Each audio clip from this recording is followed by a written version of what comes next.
What's going on, Collider Games fans? I'm Caboose, and today I'm going to be giving you guys a little bit of a guide here on how to get rich extremely easy in Red Dead Redemption 2. All you got to do is make sure you got a bit of time on your hands and, of course, get through a little bit of the story to the point where you can just access the map freely. I'd also recommend that you just stock up on supplies for yourself and your horse. Don't be cheap on spending here because you're going to make a ton of money anyways. So just buy everything you possibly could need for yourself and your horse because you're going to be doing a lot of traveling. And especially make sure you got some horse reviver handy just in the case of emergency that you crash into another horse or something goes wrong and you need to make sure you get your horse back up. The worst possible scenario here is that your horse dies fully and you are left to just walk it out. So make sure you're stocked up on supplies. And now, the first thing you got to do here to get a ton of money in this game, this is a very easy one, the easiest of the three things I'm going to be showing you. As you can see right here on the map that I am at this spot right under the eye in Amberino to the right of Donner Falls, there is going to be this rock formation, and in between them, if you head over, you're going to see that you can enter a cave. Head further into the cave and then you're going to see there is a ton of statues, one in the middle and then a bunch surrounding it. Head over to the statue in the middle and inspect it to force Arthur to pull out his journal and sketch a little bit of what he sees going on. Put away your sketchbook and then you can follow the steps that I'm going to be doing exactly here to unlock your treasure.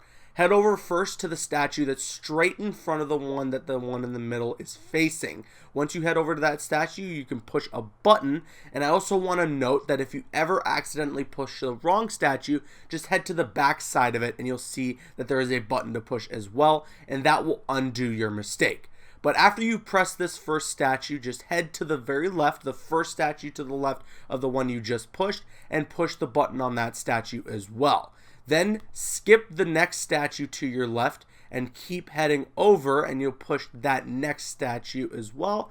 And then repeat that process, skip the statue to the left and continue on to the second one over and then push that one. This will be the last one that you need to push and you should hear a sound that will cue that your treasure is unlocked and the statue in the middle will have opened up with 3 gold bars within it. Selling gold bars will grant you $500 a piece, so this is going to give you $1,500 right off the bat.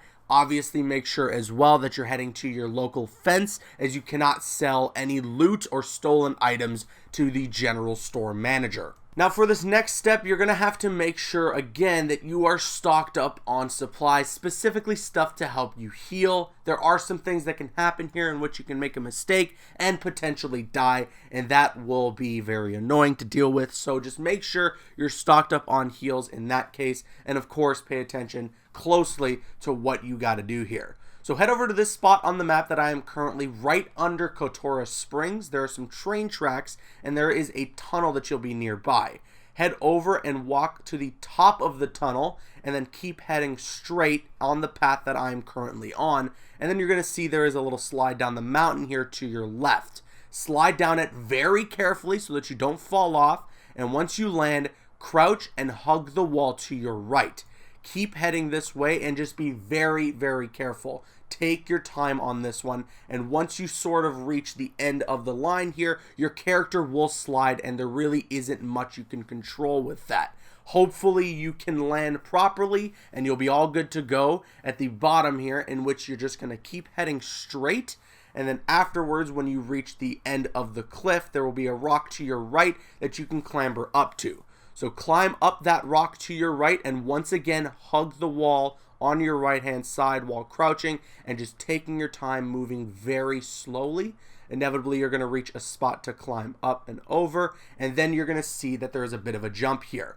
Now there is room for error to miss this jump, and you will see that I in fact do. So don't worry if you miss this jump, you just gotta hope that you survive the fall. But what will happen here, if you do survive the fall, is you'll be exactly where you need to be. However, if you were to make the jump, essentially all you would be able to do, or all you would have to do to continue on, is slide down this rock here. And it would be a very safe slide, and it would leave you with no damage taken. So that's what you would have to do if you don't fail in the scenario that I did. But of course, if you do, there is that room for error and you should be okay. Now, next up, there's going to be another jump, and there really isn't room for error on this one or the next one, because after you make that first jump, then the next jump will be into the train car that's leaned up against this mountain, and in this train car will be another 2 gold bars for you to retrieve, as well as some really good tonic and stuff to help you with XP gains on your health, and I believe your dead eyes. So this is some valuable loot, obviously, for the fact that you're going to get a ton of money there, but it also really helps with building your health meter and your dead eye so that you can get a lot more usage of it. Now, the last one here is a bit of a lengthy one, so if you want to take a break, you know, go back to camp, get some rest and everything like that, you can absolutely do so. But if you want to just roll on through, well, all you got to do is head over to the marker that I've placed here on the map. You won't see exactly what I've marked until you get nearby, but essentially this is a stranger quest. It's just under the Dakota River, in between that and Flatneck Station. So once you head over to this location and climb up the mountain, you'll see that a stranger is waiting for you and you can interact with him for a side quest. He's going to offer you a treasure map for $10, and don't bother trying to rob him or declining this. You definitely want to accept the map and just fork over those 10 bucks.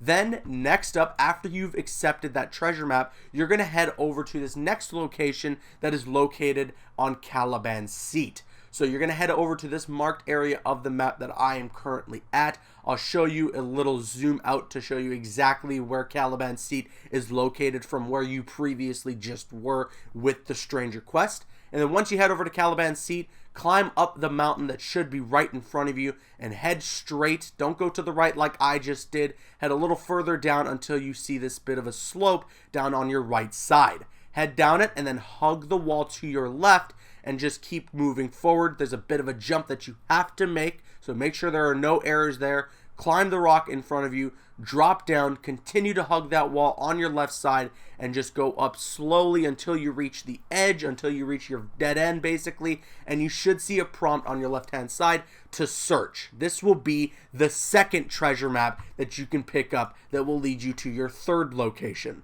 Your third location is going to be Kotora Springs. Once again, you're going to head back to this area. It's near those train tracks that you were once at when you were doing the steps for the train car that you were trying to loot. And as you head into Kotora Springs and go to this exact spot that I am on the map, you'll see that there are a bunch of rock formations. And when you go over to the specific one that I head over to, your fourth and final treasure map will be available for you to pick up. And this will lead you to your last destination. Your last destination is Ocrea's Run, and I'm showing you here exactly where it is from Kotora Springs. So head over to Ocrea's Run, and again, go to the exact spot on the map that I am currently at, and you will see that there is a boat for you to get into. When you get into the boat by pressing Y or triangle on the PlayStation, you can row over to the center island that should be right in front of you, and get off and get on the center island, and just look around towards the edges of the island.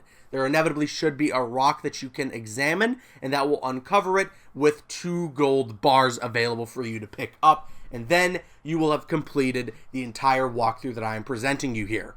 Once you've got all your gold bars, head over to a fence. Do not go to like a general store manager in a local town. That will not be able to be sold to them. You can't sell your gold bars or any items that are looted or stolen to just normal vendors. You have to sell those items specifically to a fence. So head over to the fence and you'll see that you can sell your gold bars for 500 bucks a piece, and once you've sold all of them, you should be netting yourself about $3,500, which is quite a bit of cash, especially in the world of Red Dead Redemption 2. Now, what to do with that money? Well, you can spend it really on whatever you'd like. That's totally up to you. However, I would recommend that you immediately head back to camp and upgrade everything that you can in your camp. You're going to see that you spend quite a bit of money, but you still will have a ton of cash left over. And once you've upgraded your camp, then go out and spend it on whatever you'd like. If you want to upgrade your horse, that's pretty useful as well. You will want to get some new clothing, you can do that. If you want to get some new weapons, you can as well. But obviously, hold on to some cash. You know, don't spend it all. Make sure you got quite a bit still left. You don't know what's going to come your way throughout the story of Red Dead Redemption 2. And you never know when you're going to get a bounty on your head. So you don't want to have no cash left in those scenarios.